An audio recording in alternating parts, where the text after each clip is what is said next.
Hey guys, welcome back to my channel. So now we are going to see the social studies class 10th and this is the part 2 of the chapter 14th national movement in India, partition and independence. So this is the part 2 we are discussing now. Okay, so let's get started.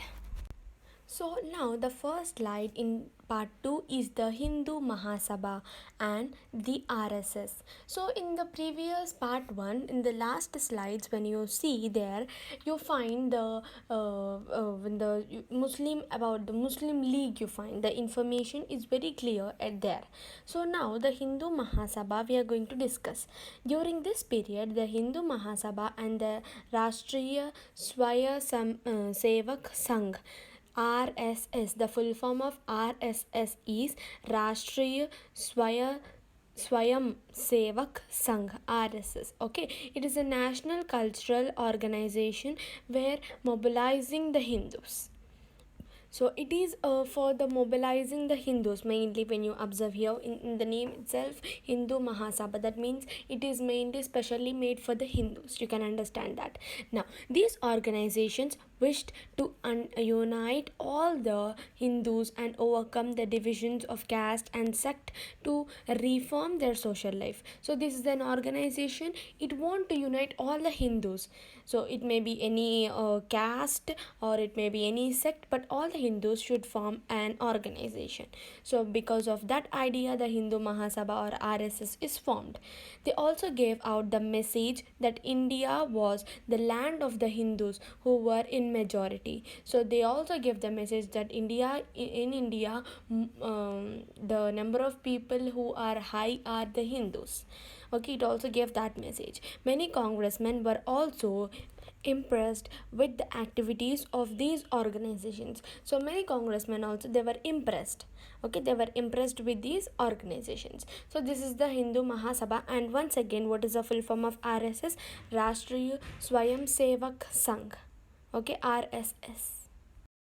So, Congress tried very hard to create a secular understanding among its members. It also tried to connect with the Muslim masses and make them feel secure. So, Congress tried very hard to create a secular understanding between its members. That means you can take Muslims and Hindus. So it also tried to connect with the Muslims also. Okay, they wanted to change the wrong impression that was being created in their minds by the messages and activities of organizations like the Muslim League, the Hindu Mahasabha and the RSS. So they want to change the wrong impression. So what is that wrong impression? They had the impression that the Congress is only supporting for the Hindus, and it is made for the Hindus. So it want to prove that statement as a wrong, so that it started supporting everyone, not only Hindus, not only Muslims. It started treating equally everyone. Okay, and then Congress argued that Hindus and Muslims were not people of different nations but part and parcel of one Indian nation. So this Congress, as possible as it was doing, it tried to combine these Hindus and Muslims. So it also argued that Hindus and Muslims, they were not the different nations. They are a part of the Indian nation. Okay, they are the part of the Indian nation. However, the British were eagerly listening to the fears of the League about Hindu domination and suggesting ways to make the Muslims secure. So, however, what the British is doing, it want to separate the Hindus and Muslims so that it can have the impression on it. Okay, about the League that Hindu domination and suggesting that way. So, this is all about the Congress Party and how did it see the Hindus and Muslims. Okay. So now the Pakistan resolution. So especially here the Pakistan is mentioned. So let's see the Pakistan resolution. So what is it and all that. Many people now felt that the separate governing arrangements were needed for regions where Muslims were in majority. So as they were creating some Muslim and Hindu some things were creating which are very uncomfortable for them. Okay, they are very uncomfortable for them. they thought a separate governing arrangements should be made for the Muslims, because Muslims are in majority and they need the position they have to hold. For example, the Urdu poet Muhammad Iqbal, the writer of the song Sare Jahan Se Acha Hindustan Hamara, spoke of a need for a southwest Indian Muslim state in his presidential address to the Muslim League in 1930. So when you take the example of an Urdu poet named Muhammad Iqbal, he is the writer of the song Sare Jahan Se Acha Hindustan Hamara. This is a song written by the Muhammad Iqbal. Okay, even though he belongs to the Muslim, he wrote a poem to the country of India. That song doesn't represent the religion, it represents the nation, right? So he spoke of a need. He also said that Muhammad Iqbal also said that a northwest Indian Muslim state should be there. Okay, for Muslims he also demanded. So because of all the request of the Muslims, a separate state was given for the Muslims in the northwest region of the Indian state. Okay, so let's see how this Pakistan name has come. So the name Pakistan or Pak-Stan from Punjab, Afghan, Kashmir, Sindh and Balochistan. So when you see the word Pakistan, you see the letter P first. So that P comes from the Punjab, and the next A comes from the Afghan, that is Afghanistan. It is a country, and K comes from the Kashmir, and Kashmir Ki comes from the Kashmir, and yes comes from the Sindh, and the last TAN, that comes from the Balochistan, the last word taken here. Okay, from Punjab, Afghan, Kashmir, Sindh and Balochistan. So from these five different places, the name Pakistan or Pakistan is taken and it is given. So who named like this? So when you see that, it was coined by a Punjabi Muslim student. Okay, he's a Muslim student from the Punjab state at the Cambridge University. His name is Chowdhury Rahmat Ali. So the who named this Pakistan is the Chowdhury Rahmat Ali. He is a student of Punjabi Muslim named Pakistan. Okay, this young student wrote pamphlets between 1933 and 1935. So he was writing some pamphlets for the 2 years. He desired a separate national status for this new entity. So he also wanted to have the new state for the Muslims. So he is also doing his own things what he can do. So he started writing pamphlets. No one took Rahmat Ali seriously in the 1930s, especially the League and other Muslim leaders who dismissed his idea merely as a student's dream. So he also has a desire, a burning desire, you can say. He also has a desire to have a separate state, or he want to have a separate state for these Muslims, as he is also a Muslim, right? So but no one took this Rahmat Ali seriously, right? They thought, yeah, he is a student and he have some dreams or what. Even the Muslim League members or Muslim leaders didn't took him seriously. They thought his idea was merely a student's dream. In that way they thought. Okay, this Rahmat Ali. So Chowdhury Rahmat Ali named Pakistan from the 5 states. Okay, all clear about this? Okay. So now, the political situation in India changed when British started following the policy of divide and rule, and Congress failed to address the fears of Muslims. This divide and rule, the policy we have studied in part 1, right? And again the word came here. So the political situation in India changed. Okay, when the British started this divide and rule policy. Okay, and Congress failed to address the fear of Muslims. In that Congress failed.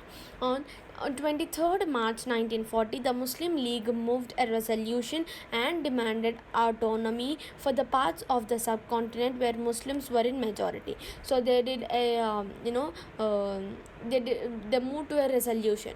Okay, on 23rd March 1940, the Muslim League members, they moved to a resolution and they demanded for the parts of the subcontinent for the Muslims, they were in majority. Okay, this ambiguous resolution never mentioned partition or Pakistan. However, in later years, it became known as Pakistan resolution. So they were not thinking that it must be other country in that way, other nation in that way. So they just thought that in which state they are more, so that if they transform all, they can have a separate state. In that way they are thinking, but later it became a Pakistan. So it became a Pakistan resolution. People were thinking of different ways to solve the issues raised by the League, and many new nation state of Pakistan was one among these alternatives. So these people were thinking in different ways to solve this issue raised by the League, so that they want to have a separate state, right? And a new nation state on Pakistan was among all these alternatives. Okay, all these alternatives. But since the discussions and negotiations were not working out, the idea of a separate nation state of Pakistan became stronger. So when they were discussing, and all the things are going on, they were not working out. So they were very strong that they have to have a separate state. So at that time, the idea of the separate nation or state or Pakistan, it became very stronger than before, you can say. Okay, the Congress was unable to fulfill the demands of M.A. Jinnah. We have studied M.A. Jinnah. Who is M.A. Jinnah? Muhammad Ali Jinnah. He is a leader of the Muslim League. So the Congress also was unable to fulfill the demands of this Muslim League. Okay, the Congress was also unable to fulfill the demands of the Muslim League. So this is all about the thing. So, from 1940 to 1946, the League convinced Muslim masses about the benefits and need for a separate nation. So, as the things were going on stronger and stronger to a separate state or nation or Pakistan, at that time the League convinced many Muslims in the country so that they can have the benefits of the separate state and they can have some opportunities. In that way, it was explaining and going on. So, the peasants could imagine a state where Hindu zamindars and moneylenders did not exploit them. So the peasants, what the peasants means, you can think the farmers, small farmers. When you think, they could imagine a state where Hindu zamindars and moneylenders did not exploit them. So when they were in combined, the Hindu zamindars and moneylenders who are there, they were used to exploit them. So if they have a separate state, they can be very happily, they thought, the peasants. They were as the traders, businessmen and job seekers. They could think of a state where competition from Hindu traders, business and job seekers would not be there. So when the traders, businessmen and job seekers were combined with Hindus, they used to have the competition between Hindus and Muslims in that way. So when they have a separate state, that competition may not be there. So they were thinking in that way. There would be a greater religious freedom, they were thinking, because only Muslims will be there in a separate state. There would be a freedom for the Muslims allied run the government the way they wanted. So in a separate state, the way the people wanted, the government can rule. In that way they were thinking. From 1942 to 1945, most Congress leaders were in jail. So most of the Congress leaders were in jail from 1942 to 1945. Okay, the League made use of the time to build its base among the people. So this League, it made the use to time because if they convince how Muslim people, so that they can form a new state, so that all Muslims can live in a separate state. Okay, they were thinking in that way and they were moving on. So now, who will make the British quit India? So the things were going on for the separate state, and now the British should leave the India. So who will make that? Who will make the British quit India?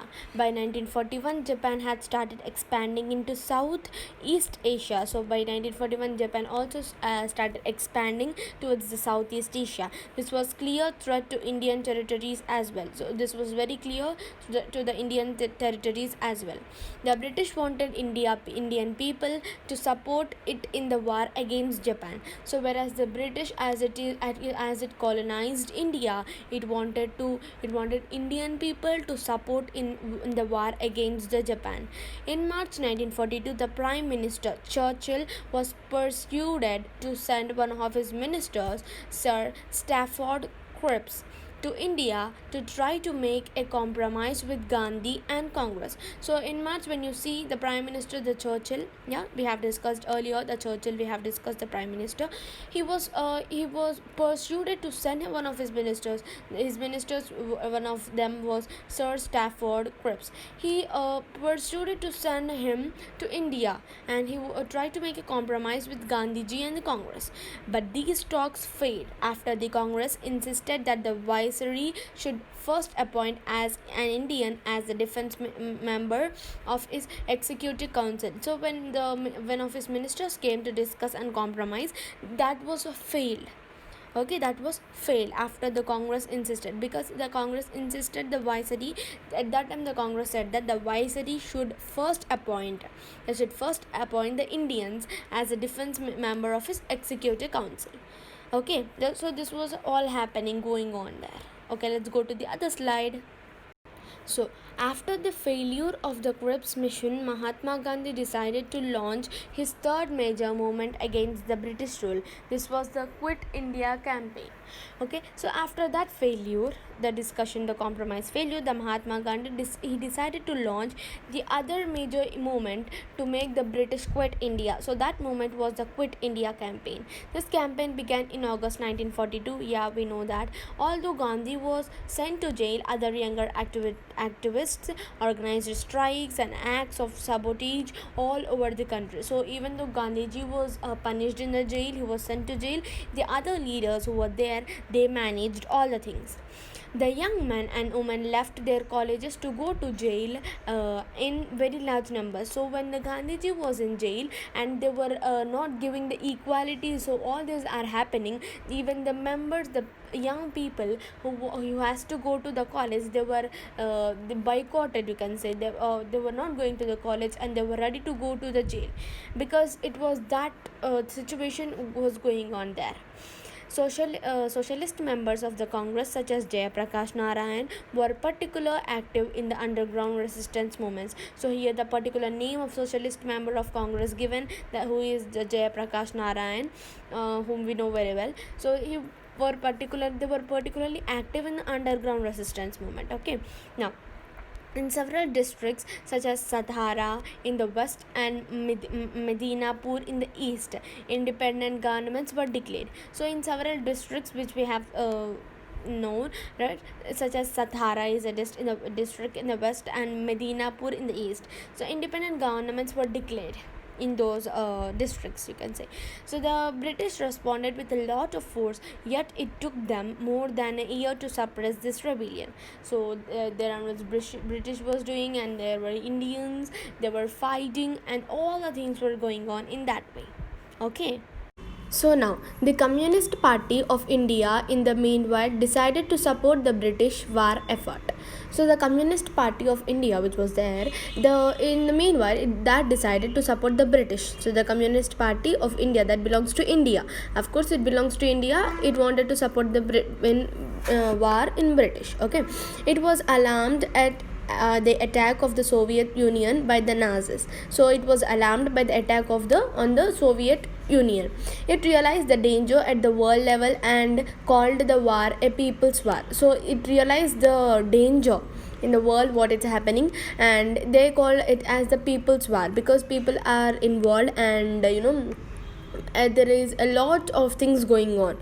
British and India and so on, like that. On the contrary, Gandhi felt that Indians would be able to handle Japan on their own after the British leave India. So whereas the Gandhiji was thinking that why can't Indians alone able to manage the Japan. So Gandhiji was thinking that India can able to manage Japan after the British leaving the India. So the Gandhiji was in that thought. The initial victories of Japan against the Americas and Europeans created a strong impression on the people in India. So Initially Japan is victorious because it was winning over the against Americans and Europeans in that way. So this created a strong impression on the Indians. Firstly, it seemed that European colonists would get defeated very soon. So when you observe all the things which are going on there, you can analyze that European colonists would be defeated. Secondly, Japan was an Asian country and could stand up against the European colonists. So they were thinking even Japan also belongs to the Asian country, right? So they can defeat the European colonists. They were thinking they can stand up. Okay. Indians felt that they too can stand up and fight against the British decisively. So even the British India is in that thought that it can to stand up. In that way it was thinking the Indians. The myth that the British race was superior than others was destroyed in the minds of people. So the British race, it was destroyed in the minds of the people of India. Okay, this is all about the thing. Now the next one, the Subhash Chandra Bose wanted to take up the opportunity created by the difficulties of the British. So the Subhash Chandra Bose, who is there, he wanted to take up the opportunity created by the difficulties of the British. He said that India's independence was utmost important and we should take the help of Japanese to throw out the British. So he said that Indians independence was very important, and Subhash Chandra Bose said that we need to take the help of the Japanese to throw the British out.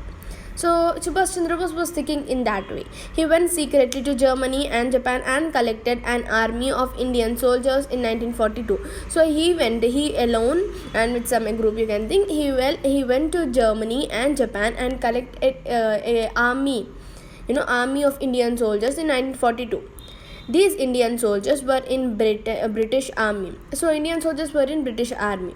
So the soldiers which are there, okay, they had been captured by the Japanese when the British were defeated in the Burma and Malaya. So in that way the Indian soldiers were captured by the Japanese in that way. So at that time Subhash Chandra Bose, he went secretly and bought them. They were POWs, that means prisoners of war.